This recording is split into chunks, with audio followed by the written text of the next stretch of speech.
我係 Suki，我係肥妹，多謝你哋有翻嚟陪我哋啊！歡迎翻嚟奇幻譯員 Bestie Mystery， 好多謝大家有聽上一集，畢竟都係我第一次錄音，多謝大家原諒我嘅不足之處，我會努力改進嘅啦。上一集呢，好多朋友都俾咗好多意見我哋，真係感激不盡。但係我有啲嘢想講 ，Suki 你介唔介意我將樹窿時間放喺前面呢？都好啊，試下咯，我哋又話說咧，好多人嘅意見咧都係，哇，45分鐘咁鳩長，要用2倍速先聽得落喎，又或者係一單案15分鐘講得完啦，講咁耐做乜鳩啫？聽完之後我唔係唔高興，反而係有啲感慨，因為我由一開始 plan 做呢個節目，就係想同我哋平時聽奇案啊、犯罪啊、懸疑嗰啲 channel 一樣，基本上都係45分鐘至1個鐘頭先覺得過癮嘅。如果淨係得10至15分鐘就講完一單案，我反而會覺得，我哋聽咗啲咩呢？好似食咗一啖 Big Mac 就食完啦，又唔飽又唔滿足。我相信真正有深度嘅故事係需要知道案件背後嘅細節，明白人性嘅複雜，加埋我哋一齊推理嘅過程，呢啲都係需要時間慢慢咁樣鋪陳，先至可以真正咁投入，個腦先會轉噶嘛。短內容係好快好刺激啊，但好多時只係俾到你一個哇或者之後就唔記得晒啦。呢個呢咪我平時成日同你講呢嗰個 Tintytainment 咯，你記唔記得呢個字啊？記得。我成鳩日同你講噶嘛。中文譯名呢其實係叫做奶頭樂或者奶嘴娛樂。拉嘴拉枝拉頭拉枝拉頭。咁呢，呢個字呢，就係1995年美國前國家安全顧問，唔識讀，你哋聽下啦。Zbigniew Brzezinski。佢提出嘅，當時咧佢就預見到未來嘅社會可能只係有20% 嘅人需要認真工作或者會創造價值，剩低80%嗰啲人咧可能就會覺得無所事事或者不滿現實。咁點算呢？就用低成本等佢哋即時 feel good 啦，唔使用腦嘅 entertainment 去奶住佢哋啊，好似俾細路仔食奶嘴咁呢，等佢哋乖乖地啊，開心啲啊，就唔會諗咁多咁深層嘅問題噶啦嘛。即係電子奶嘴啦。係啦，咁而家呢。啲乜音啊、默書啊、啲 short 啊咁樣呢，就係嗰啲 Tintytainment 嚟㗎啦嘅最強版本，15至60秒一條片，演說法精準咁樣推送去你中意嘅嘢嗰度，例如音樂一響啊、鏡頭一轉啊，多巴胺即刻就充滿晒喺你個腦嗰度啦。碌幾個鐘頭就覺得哎呀好輕鬆啦，好解悶啦，係咪啊？係。你好中意碌㗎，我真係好唔中意呢啲咁短嘅片。咁我都中意啲長㗎喎。其實我聽奇案，即係例如好似阿翁靜晶咁樣啦。其實佢都個幾鐘㗎喎。係啊，其實係㗎。或者410啊嗰啲，哇幾個鐘添啦，人哋直情係啊。我睇過直播5個鐘添啦，打機。咁我連聽鬼故嗰啲，即係例如好似羽毛啊嗰啲，我都其實都半個鐘以上，一定係 over 半個鐘以上㗎喎。咁你先聽到入心入肺㗎嘛係。係啊。咁但係科學家咧，同埋現實都證明咗睇得多呢啲咁短嘅片咧，個腦咧係會 brian wood 嘅，即係腦腐啊，腐爛嗰個腐啊。OK， 牛津字典2024年年度嘅字咧就係 brian wood 啦，意思即係過度吸收低質零碎嘅內容之後咧，大腦會出現疲勞，智力會衰退。研究顯示，成日碌呢啲短片嘅人呢，個 attention span 呢會變短啊，即係注意力持續時間會變短。咁咪即係有啲 ADHD。我唔想講，呢個係我下一集會解釋翻嘅，就遲早都會講一講呢啲嘢。唔怪得周街而家咁多 ADHD 啦。咁呢個又唔係都唔係淨係因為佢碌得多嘅，係啦，控制衝動嘅能力會變差。做需要深層思考嘅嘢，例如睇書啊、聽長 podcast 啊、做功課，就會覺得好悶、好難來，即係唔專心到，個人 pay 唔到 attention 啦。中國同埋國際都有研究指出，短片成癮會影響學習動機、記憶力，甚至會增加焦慮同埋抑鬱嘅風險啊。係啊，簡單嚟講呢，你個腦習慣咗每10秒至15秒就會換嚟一個新嘅刺激，長遠嚟講呢，就真係會變淺咗、懶咗同埋容易白痴咗啦。咁會唔會啲人搞嘢都變短，即時間？我唔想答你呢個問題。我堅持做長時間嘅集數呢，就係想同大家一齊去練習呢份耐力，俾啲時間自己。去深入一個故事，去感受案件嘅重量，去思考人性點解會咁複雜。你呢一種滿足感呢，係短片永遠都帶唔到俾你哋㗎。如果你哋而家仲聽緊我呢一集講緊呢一堆廢話，即係證明你仲保留住呢份耐力，你好勁啊！如果之前覺得長內容好悶，我建議試下由1.5倍速開始聽，或者一邊煮飯一邊聽，一邊跑步一邊聽，一邊揸車一邊聽。應承你哋，我會盡量講得冇咁眼瞓。希望你哋會聽多幾集，你就會發現你哋自己嘅專注力翻晒嚟，頭腦清晰咗，連日常生活都可能更加有耐性㗎。咁今集呢，就唔係我講案件喎，係 Suki 想講鬼故喎。咁 Suki 開始啦噃，係冇錯。咁咧，其實頭先阿肥妹都講得啱嘅，即係我哋開呢個 channel 咧，都有少少嘅原意嘅。其實都係想用生命去改變生命，即係當然我哋唔係影響生命，你改變唔到任何人啦。我成日都話你改變唔到任何人，你真係影響人。用生命影響生命咯，即係我哋想即係例如你哋可能聽完我哋個 podcast 之後啊，會唔會有一啲另外一個感想啦，或者改變到你哋嗰個思想嘅方向啊嗰啲，又或者你哋喺聽奇案裏邊會覺得啊，呢啲人其實都真係唔應該係咁嘅喎，或者喺啲鬼故裏邊又會聽到我哋係咪真係今世都一定要做翻好自己，而令到以後嘅咁多世都好過啲呢？嗰啲咁樣咯。咁好啦，咁其實自從出咗第一集之後呢，其實都真係有好多朋友俾咗好多寶貴意見我哋嘅，咁真係好多謝大家嘅。咁係嘅，我哋雖然講話開呢個台呢，其實講咗好耐㗎啦。但係實際問題喺邊度？問題係我哋真係冇經驗，唔係問題，你唔得。我冇時間啊嘛，同埋真係冇經驗嘅，真心。咁所以呢，都真係好需要大家俾多啲意見我哋啦，同埋咁我哋我哋先至會有多啲嘅方向，知道要改善啲乜嘢，咁就做得更加好咁樣咯。咁好啦，事不宜遲啦，咁因為咧，你成日咧就話我唔講案件啊嘛，唔揾案件啊，唔係唔講啊，係咁我都成日答你噶啦，我唔係唔揾，我係唔知點揾，係唔知道乜嘢案先至吸引啊，同埋我哋呢個台咧係包括埋奇幻嘅嘢噶嘛，咁我個大女咧就申請就同我話想我講鬼故噃。咁好咯，咁講下我自己曾經遇過嘅嘢啦，唯有係咪咁樣啦？嗱，因為咧其實我係遇過，就唔係經歷過咁長篇嘅，所以咧先戴咗頭盔先。咁應該咧，其實好多人都係經歷過嘅，咁所以咧其實係好多人都同我一樣啦，只係遇過。就唔會係經歷過咁長篇啊，咁所以咧好多可能我會好散啦，同埋好短嘅啫。咁我都盡量同大家慢慢一個一個咁樣分享下啦。唯有咁唯有係啊，唯有真係唯有。其實都呢篇嘢都長嘅其實。咁咧因為真係要從細個講起啦。咁我記得我細個咧，小學應該5、6年班嗰陣時啦。咁我其實好中意黎明，應該其實大家嗰段時間都係㗎啦，90年代係咪？咁有好多儲埋好多咧，佢啲相啦、海報啦，跟住咧就會貼卡啦。冇乜錢走去點啊？1蚊1張。嗰啲反而我儲得少，我真係儲得少嘅嗰啲。我本簿唔知去咗邊。我反而係真係我係乜嘢咧？我係買嗰本咩係咪 Yes 嗰本？咪冇人撈卡咯。但係入邊剪佢嗰啲剪貼出嚟咯。咁無聊嘅。係啊，我係剪完之後咧。我係成本儲嘅喎。我唔係，我係剪佢出嚟咯。我搬屋嘅時候，我媽抌晒我喊咯。咩料要抌晒我啲嘢？有佢同周慧敏啊嗰啲咧，我都會剪晒出嚟咯。其餘嗰啲係唔關事，我就劈咗㗎啦。已經搞笑，係啊。好啊。跟住咧，咁我就會貼晒咧。可能因為我有囤積。係啊，你睇我就知我係有囤積嗰啲問題嘅。冇錯，我係冇嘅，我係會抌嘢嘅，我係。咁就貼，咁啊貼晒喺邊咧？貼晒喺自己張床隔離嗰幅牆嗰度啊。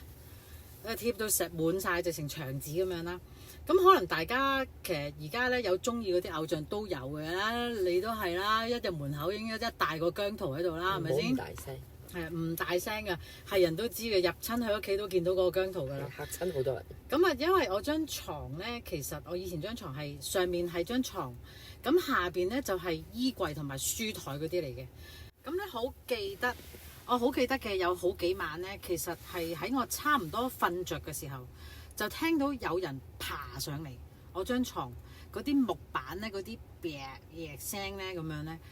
咁但係因為我真係要瞓㗎啦嘛，所以我就冇理佢咯。咁我照瞓咗啦。但係直至到有一晚，我係真係嚇到咧，我連而家我都仲記得自己嗰陣時係有幾驚。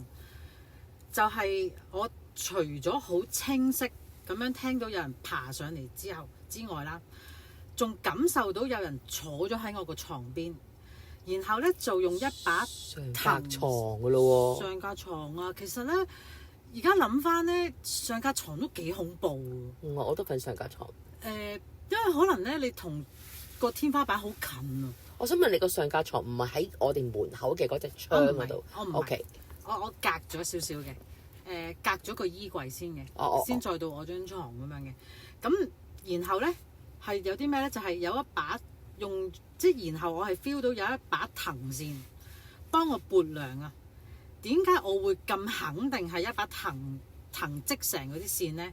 就係因為咧，我阿爺我阿嫲咧，佢哋生前嘅時候咧係好中意用呢種線㗎。而呢把線咧，其實自從佢兩老走咗之後咧，就已經冇咗㗎啦，已經。咁我細個咧係一路咧同佢哋一齊生活㗎嘛。咁所以直到咧佢哋即係直到佢哋最後嘅日子，我哋都係一齊住嘅。所以呢一種線嘅聲音咧，同埋佢嗰種有幾涼嘅感覺咧，我根本就係一清二楚嘅。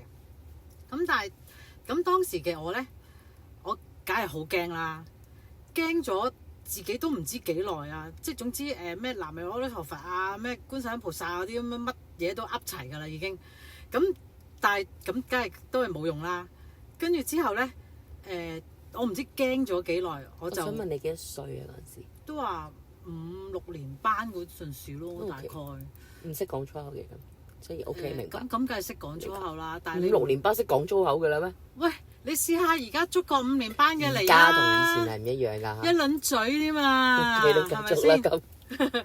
咁啊OK 啦，咁如是者第二朝我梗係即刻就話俾阿爸阿媽聽啦。咁我阿爸咧就即都係又唔係敷衍我嘅，佢淨係話咁可能你阿爺阿嫲翻咗嚟探你咧。佢哋嗰陣咁錫你，最錫嗰個就係你咯。咁當然我爸就唔係答完我就算鳩數啦，佢係真係有理我嘅。咁你知啦，當年咧90年代嗰陣時咧，咪好興總係有啲人中意玩神打嘅。而家都有。而家都有，但係咧嗰陣時係特別興啲嘅。係。咁咧我爸咧係有啲朋友咧識得玩神打呢一樣嘢嘅，咁佢就叫咗呢啲朋友上嚟。幫我哋睇下間屋發生咗啲咩事啦。咁一入屋就望咗2眼，咁就走咗去我張床嗰度，望住我嗰幅貼滿晒黎明嗰幅牆咧，嘅裏邊，其中有一張相，佢就叫我搣咗其中一張相啫。然之後咧就去咗我哋個神壇，即係我哋個神櫃嗰度咧係有個觀音像喺度嘅。咁就念咗一堆嗰啲法咒啊，跟住就做嗰啲手印啊，跟住揼咗2下地啊，然之後就燒鬼咗張相啊，然後就同我講咯，佢話冇事㗎啦。嗰張相係黎明嚟嘅。係啊，我仲記得嗰張相咧係我表姐帶咗我去睇黎明演唱會嘛，夏日傾情嗰陣時仲要係佢走埋嚟握手嘅時候嗰張相咯。即係佢嗰隻手握埋嚟㗎啦，嗰啲嗰個樣嚟㗎咯，我好記得㗎嗰張相。你諗下，我到而家唔係剪 yes 㗎呢張，真係我去影㗎，我係去曬相鋪曬出嚟㗎呢張相係。係。係啊，咁你諗下，我係幾記得呢件事？跟住然之後咧，佢就話冇事㗎啦。佢話不過咧，你瞓覺嘅地方咧，唔好再貼咁多相啦，乖啦你咁樣。佢話咁之後，咁我咪唯有。即係真係，其餘都搣晒落嚟咯。跟住咁我咪將啲相咧，咪就係轉晒貼咗落去 copybook 咯。哦，大家應該都知道 copybook 定 sketchbook 啊？即係嗰啲咧街簿啊，咧哦後邊有叫你寫字練字嗰啲啊？係啦，練字嗰啲簿咧，哦屋企有好多噶嘛，嗰啲細個呢啲簿，嗰啲街簿嗰啲簿我真係有愛寫乘數表喺後我媽邊。係買一本相簿俾我 keep 嘅呢啲嘢。我哋唔會咁嘥錢㗎，我哋即係細個唔係家境唔係咁好，咁我通常都會用呢啲咁樣嘅學校資源咁樣就做我自己中意因為學校嘅資源我真係攞嚟讀書嘅咯。咁其實之後咧都真係再冇呢件事發生過，係冇㗎啦。咁好啦，咁亦都有一次，咁就我同我細佬喺梳化前面個地下度玩緊。咁我細佬嗰陣時咧應該係3-4歲到啦，識講嘢㗎啦已經。咁但係就佢識講嘢啫，但係佢唔會識得 fit 我㗎嘛，即係佢唔會識得講一啲嘢出嚟 fit 我㗎嘛，係咪先？咁啊玩下啦，佢突然間定咗格，就望住我後邊。咁我當時咧我就背住咗個 sofa 嘅，成個廳就得我同我細佬兩個。咁佢突然間就話：家姐你後邊有個人喎。咁但係當時咧，我係有種我想保護我細佬嘅勇氣嘅啫，我冇驚㗎。咁但係我係心知不妙嘅。咁因為我細佬咧係佢嘅生日咧，即係佢出生啊，直情係農曆7月14㗎，所以其實我覺得佢見到呢啲嘢咧係一啲都唔出奇嘅。咁但係咧我都唔想我哋惹到啲乜嘢㗎嘛，係咪先？咁我咪即刻話不如我哋去廚房揾阿婆咯，睇下有咩食啊咁樣。咁我咪帶咗我細佬入去咯。咁跟住喺廚房度擾擾攘攘啊，跟住但係我都冇話俾我婆聽，因為我婆都驚青嗰啲人嚟嘅，咁我都唔想嚇親任何人咁樣啦。咁擾攘咗一輪之後出翻嚟咧，我細佬就冇再講話有個人咁樣啦。咁我就當冇事啦。咁當然啦，即係我細佬大個咗，我都有問過佢㗎。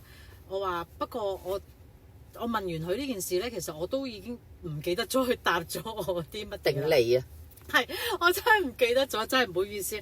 不過佢有講佢即係對眼係耐不耐會睇到一啲嘢嘅。咁佢就話記得有一次咧，同啲朋友去唱 K。咁啊，成晚有個人咧就坐咗喺個角落頭嗰度，耷低個頭咯。佢仲扮佢添喺度，耷低個頭咁樣，冇一個㗎。咁啊，但係佢話呢個人係一定唔識嘅。佢話，但係佢都唔想多事咯。即係佢話不嬲都見，即係佢有見到，但係佢唔會多事，唔會特登講，唔會刻意講咁樣。咁但係佢話有一次咧，其實佢係真係見鏡。同埋係嚇親嘅，其實係佢話嚇親多啲咯。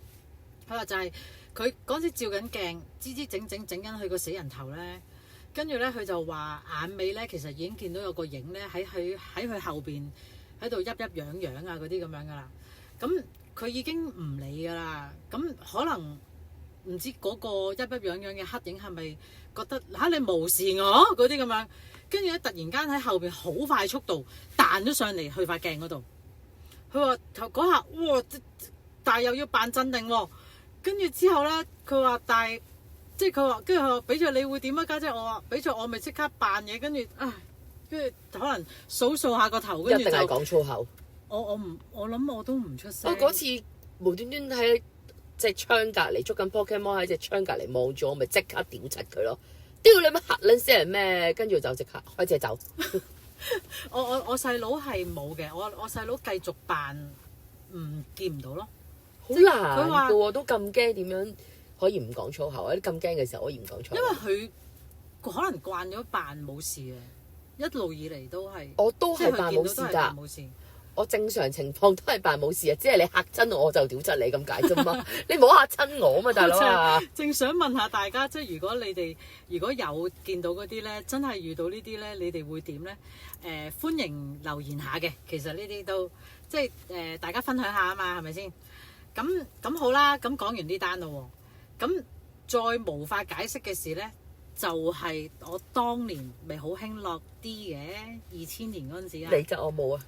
你你白痴啊嘛！你個當年咁樣都唔玩先白痴。而家玩咯，所以我唔係我哋嘅人生只係調轉咗啫。你哋細個玩，我細個喺度説，到我大個咪開始玩。咁我諗而家新世代嗰班，所以而家就你冇得飲，我係咁飲咯。而家我冇得出去玩係啊。咁其實你哋應該可能唔知道咩叫落啲，其實就係而家嗰啲嘅你喂，唔關事㗎，兩樣嘢嚟㗎係嘛？係差唔多嘅啫，我覺得。唔係㗎，以前你哋細個啲開心啲㗎，而家嗰啲我話俾你聽咧，其實大部分都係我哋以前嗰啲年代嘅啦。我話俾你聽嗰晚真係，即係出到嚟全部40幾嘟嗰啲。係啊，黐線，勁癲咯！咁我哋嗰陣時真係全部10零20歲咁樣嘅啫。同埋以前你落啲係會嗌，即係我講我落啲，我係後期嘅落啲啊嘛，我去嗰啲係真係老懶嗰啲啲嚟㗎嘛。我哋係會真係嗌晒香檳。全部一台勁多酒一晚埋單，係，但係我話俾你聽，原來而家唔係咁嘅喎，佢哋好少人係坐台嘅喎。咁全部企晒喺度？佢就係啊！我哋點都有張台，我係因為我慣咗，即係我之前10幾年前之前我係咁樣嘛，咁所以我生日前幾晚落嘅時候，我咪就係忍唔住要嗌啲酒放喺度，然後我自己飲醉咗我自己咯。我嗌咗支就係我自己攞2/3喎，大佬黐線。咁其實未即係而家嘅 Canton Party Pop Party 咯，係啊，而家係興翻，咁所以其實所有嘢都係懷舊嘅啫，大家。咁所以點解為40幾嘟嗰啲去咯？係，所以阿成成咪想係啊，勁開心咯！個個隔離台咪話：哇，你咁唱得嘅！我心諗，梗係啦，有邊首歌唔識啊？大家。OK，咁咧其實當年咧喺廣東道咧係有一間上樓嘅 disco 嘅，咁。廣東道有得上到 disco 叫咩名？佢個位置其實喺蘋果店附近嘅咋。我係唔識啊，咁我去。Hot Gossip 咯，叫唔識間嘢叫 Hot Gossip，係啦。唔怕講啦，都執咗噶啦，冇咗噶啦，已經係咪先？冇。咁當年咧呢間嘢咧，其實係有2層高嘅喎。咁我先唔講佢入邊有個不文明嘅傳說先啦。嗰時直頭蘋果店嗰個位啊？附近啦。哦，即係隔離莎莎嗰度啦，係啊，問下啫，我唔識啊嘛。就附近咯。如果去過開嗰時，啲人都知道個位就係嗰度附近咯。費事講啦，因為人哋仲嗰度咁好生意係咪先？哦。係咪先？費事啦，係咪先？咁我先唔講咧，其實佢因為入邊咧已經有一個好活躍嘅傳說㗎啦，已經。咁我先講咗，我同我朋友遇咗啲咩先？就係有一日，我同我朋友玩下嘅時候，佢突然間咧捉咗我入廁所喎，咁啊好驚咁樣拎住個電話俾我睇，咁我問佢做咩事啊？佢話我媽公司個電話打咗嚟幾次啦，咁樣講，咁但係咧當時已經其實係凌晨4點幾咯，咁正常一間公司嘅電話，仲要阿媽嘅公司電話，點會打俾你咧？係咪先？跟住然之後，我話其實係咪你媽翻咗工啊？係咯，你阿媽翻咗工有事，即係係咯。我話即係會唔會係可能你阿媽真係翻咗公司啊？有緊要事揾你啊？我話你聽咗先啦，咁樣。咁跟住咧，咁佢咪聽咯。佢要我陪住佢，咁佢先敢聽。咁一聽咧係大家知唔知 fax 機嘅聲啊？哦，即係嘟嗰啲咧，跟住之後咧後尾咁我咪攞個電話嚟聽啦。咁我真係呢啲聲嚟喎，咁我哋咪收線啦，梗係咪先？咁跟住之後咧，我話不如你俾個號碼我用我個電話打過去。咁我打過去咧都係 fax 機聲，驚唔驚？唔驚嘛 ，OK。咁然後咧。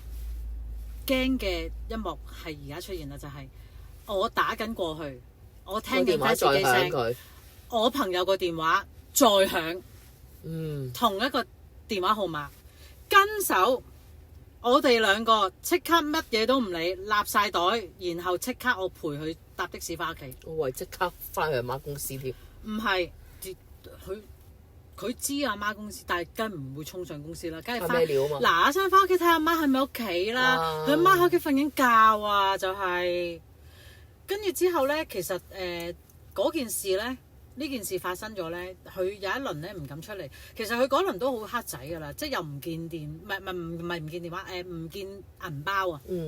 咁所以咧，其實我唔知佢惹咗啲乜嘢啦。總之，咁當然啦，其實第二日咧，我都有問我朋友，你有冇問下你阿媽啊？咁夜會唔會有人打俾，即係會打俾你先？跟住佢阿媽，佢阿媽就話啦，佢話梗係唔會啦。佢話同埋公司根本都冇人知道你電話號碼㗎嘛。佢話咁所以其實點會有人打俾你咧？所以呢單嘢咧，其實到而家咧都係一個謎嚟嘅。我都唔明係發生咗咩事嘅其實。咁但係佢嗰輪咧，我都有印象咧，其實佢印堂都係真係有少少發黑嘅，即係有啲唔妥㗎啦。但係即係唔知佢惹咗啲咩嘅啫係。咁最後講埋啦，就係呢間 disco 頭先我咪話有個傳說嘅。咁咧其實咧我咪話佢呢間嘢係有2層高㗎嘛。咁下邊嗰層佢就係 disco 啦。其實上面嗰層咧係一間清吧嚟嘅喎。咁而佢上面嗰層咧多數咧都係做 happy hour 時間嘅啫。咁夜晚12點之後咧，佢就唔會再開上面嗰層㗎啦。咁但係因為咧我識得佢哋入邊啲員工，咁佢哋咧其實係同我哋講，即係其實係啲員工同我哋講嘅。咁佢話因為老闆咧其實好迷信㗎。咁佢曾經揾師傅咧嚟睇過，就話上面咧酒吧嗰度嗰層咧係有一個外國人嘅鬼魂。佢話不過咧其實佢係冇惡意嘅。佢話只要你每一日放一啲嘢食同埋一杯酒喺一個角落位嗰度，咁就得㗎啦。咁啊，自從老闆咧放完呢啲嘢食啊、酒啊之後咧，咁生意咧其實就越做越好咯。咁但係咧呢個傳說咧，即係真係有人見證過嘅，係即係even 好似我唔記得咗睇過邊一個人講鬼故咧，都係有講過咧話係曾經真係有見過呢一個外國人嘅鬼魂嘅喎。佢話但係呢單嘢咧，其實我聽完咧，我嗰陣時細個，我其實唔知點解我細個好驚呢啲嘢，係大個而家唔驚嘅啫。咁細個我真係唔敢上去上面嗰層嘅，我係嗰陣時就算我識得佢哋啦，其實我係可以上去，我冇上過去嘅其實，因為可能我又唔想惹事啦，同埋嗰陣時我又唔想八卦呢啲嘢咧，即係我盡量唔想惹到呢啲嘢上身啊，咁樣咯。咁不過講開咧，呢啲放嘢食俾鬼魂嘅咧，其實我仲有嘅，係我以前做過一間公司。都有試過係咁樣放嘢食，係乜嘢公司嘅咧？我就唔講得啦，因為呢間公司仲存在緊嘅。咁我係只係咧，我仲好記得有一次嗰日我買完嗰個嘢食同埋嘢飲翻嚟擺，我記得我係買咗個蛋撻啦同埋奶茶嘅，其實已經放咗成日㗎啦，但係竟然咧我嗰個即係 office 坐 office 嗰個阿姐咧嚟巡鋪嘅時候咧。佢入到嚟間房就哇杯奶茶咁香嘅，邊個喺度嘆緊茶嗰啲咁樣喎？跟住之後咧，我咪即刻我同我經理咧兩個你眼望我眼，又唔敢出聲講啦。咁啊，然後我經理咧就拉咗我呢個阿姐出去鋪頭出邊，先至1:5:10講晒成件事，俾我呢個坐 office 基本上好少落嚟嘅阿姐話俾佢聽發生咩事咯。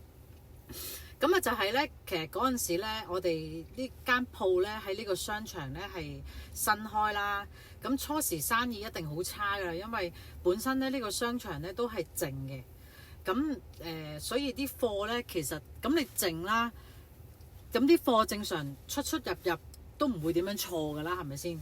同埋我哋又要每個星期都要點，即係要點貨㗎嘛。因為每個禮拜咧，總之返早咧嗰個咧，你都要點貨。次次都唔啱㗎，冇一次啱㗎。但係好奇怪㗎，你第二日、聽日點咧可以啱翻數喎，好得意㗎。即係你係完全諗幾多諗明尋日要數呢個係10件，但係對部機咧係話你係有11㗎，但係你數嚟數去嗌幾個人嚟數都係10件，咁我一件唔見咗佢咩？但係第二日咧數真係11件喎，係完全諗唔明。可以啱翻數，咁總之咧，好似有人整蠱你咁樣咯。同埋我哋咧每個同事咧都會輪住病噶。跟住我好記得咧，我翻咗呢間鋪冇耐咧，我就發高燒咧，我係高燒到咧要入醫院住咗幾日嗰啲嚟噶。我記得嗰次係扁桃腺發炎，係發晒炎，要好似本來咧，如果我再唔消炎嘅話咧，就要喺我個扁桃腺嗰度放膿啊！嗰隻喎，會唔會誇張咗少少啊？其實我諗我到大個到而家我都未試過病到咁樣樣，真心嚇咁咁，但係咧講病都算啦。咁因為我哋新鋪開張啊嘛。咁地下咧，其實我哋要安排啲清潔公司咧嚟打蠟嘅。咁個清潔公司咧就嚟睇場，即係睇下個場地，即係嗰個負責人咧嚟睇下個場地嘅時候咧，咁就同我經理交代咧點樣打蠟啊、時間啊、點樣安排啊，跟住講下咧就同我經理講喎。佢話我哋有啲嘢不如出去鋪頭出邊先講啦咁樣。咁我初時咧仲喺度。我心諗，想溝我經理啊！我諗，跟住之後咧，原來唔係我經理咧出完去翻入嚟咧，佢塊面啦、眼啦都紅卜卜，即係紅晒，即係好似想喊嗰啲咁樣啦。咁我問極佢咧，佢話冇嘢啊，冇嘢啊。跟住然之後隔咗陣，佢先至突然間問我，佢話：Suki 啊，你不如陪我出去食支煙啦咁樣。跟住咁我咪梗係話有八卦嘢聽，我梗係出去啦，係咪先？跟住之後咧，後尾咧佢就同我講，佢話負責人，即係佢就同我講翻個負責人究竟同佢講乜咧？佢話原來咧我哋即係呢一個負責人咧係有陰陽眼嘅，咁佢係信佛嘅，咁佢就話我哋間鋪咧入邊有一個男嘅靈體，但係咧都係一樣冇惡意嘅。其實基本上咧。有啲人可能中意聽鬼故咧，你聽羽毛嘅話咧，阿羽毛都會有講嘅。其實好多鬼魂其實真係冇惡意，整蠱你多咯。真嘅，即係基本上你人不犯我，我不犯人啊嘛，係咪先？係啦，即係所以其實我而家越嚟越大，我冇再咁驚鬼，就係呢個原因。即係我覺得。喂，我行得正企得正，我根本唔會驚啲鬼搞喎，係咪先咁樣？嗱，嗰啲好中意鬧人啊，把口好臭嗰啲撚樣咧，就自己小心啲啦。嗱，揸車當自己揸緊揸緊 F1 咁樣嗰啲係有屌，唔係有屌嗰啲，自己小心啲啊！真係，你唔知自己幾時鬧錯嘢㗎，講真。係啊，即係口賤嗰啲，即係你自己都真係注意下。即係其實你唔係犯咗人哋咧，人哋真係唔會點樣搞你嘅咧。基本上，所以佢都話呢個係冇惡意嘅靈體嚟嘅。係不過就好中意整蠱我哋咯。所以你哋係咪成日都唔見貨啊？我話係啊，最近先唔見咗千幾蚊貨咋，都已經諗緊點賠㗎啦。已經係因為我哋真係要自己賠嘅啲貨。咁跟住好啦，咁佢話但係咧，因為始終咧即係陰陽有別㗎嘛，咁都唔適宜即係共處嘅，即係唔適宜我哋共處嘅。咁佢話，但係咧，因為係真係個男靈體存在先噶嘛，咁喺道義上咧，我哋係唔可以趕佢走噶。咁所以叫我哋咧，每日就買啲嘢食翻嚟擺，咁啊等佢唔好再整蠱我哋先咯。佢話呢個就係提議我哋嘅啫。咁同埋咧，就最好咧，就每一晚收工嘅時候就擺部咧播經文機咧，跟住即係播住由佢通宵喺度播，冇人嘅時候，等佢聽住啲佛經咧。等佢自己慢慢釋懷啊，然後肯去投胎咁樣咯。咁啊，都係呢啲㗎啦。係啦，都係呢啲，即係慢慢咁樣等佢自己走咯。咁跟住好啦，亦都教咗我哋嘅。咁就係到我唔記得清明節啦定重陽，我都唔記得咗啦已經。咁就買份醫寶同埋買啲元寶蠟燭香，咁就對住空氣講啦。嗰陣時就我好記得嗰日嘅就係對住空氣講，即係我經理啊。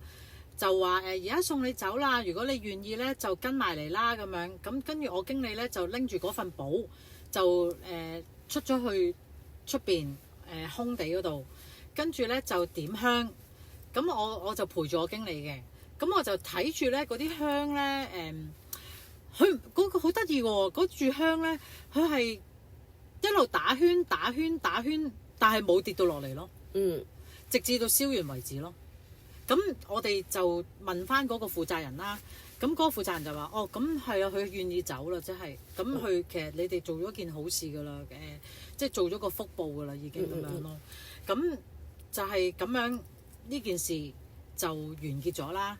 咁而最神奇嘅就係其實咧嗰陣時咧有個男靈體嘅時候咧，其實我哋每日咁樣買嘢食翻去咧，其實我哋生意幾好㗎。但係咧送走咗之後咧。一定會啦。我哋嘅生意咧就一落千丈咯，跟住直至到我哋都再喺嗰個商場都捱唔住啦，都要退租啦咁樣。咁所以其實我覺得天地之大啦，其實都真係無奇不有嘅，我覺得。同埋其實我覺得我哋有冇時間咧？而家你想點？30幾，好唔好講埋冤親債主啫？你想講你咪講咯。你唔好叫我。我覺得一係冤親債主留下底啦，冇理由 all in 晒。如果咪之後好似冇晒嘢講咁樣，我覺得。我唔知你喎。咁我都想問下大家嘅，即係大家會唔會有好似我咁樣由細到大啊，有啲靈異嘅經歷啊？跟住可以同我哋分享下，跟住都可以歡迎下你哋留言俾我哋嘅。其實嚟緊呢，我哋都會開翻我哋個 IG 啦、Facebook 啦。咁因為我哋都方便我哋擺翻啲相上去啊，或者方便你哋可以留下言俾我哋啊，咁樣咯。咁中意我哋呢一集或者中意我哋呢個節目嘅，就請 like 下我哋啦。然後就 subscribe。唔係啊，唔係中意啊，中唔中意都要 like 咗先啊，唔該大佬。唔中意咧就 share 俾一啲你唔中意嗰啲朋友。係啊。就等佢咧聽一啲你唔中意嘅節目，知唔知啊？係啊。係啦。總之係咪都 subscribe 咗先？係啦。跟住又 like 咗先，最好就留言。係啦。係啦。好多謝大家啦。咁就 Sashina，阿 Bianto。拜拜。拜拜。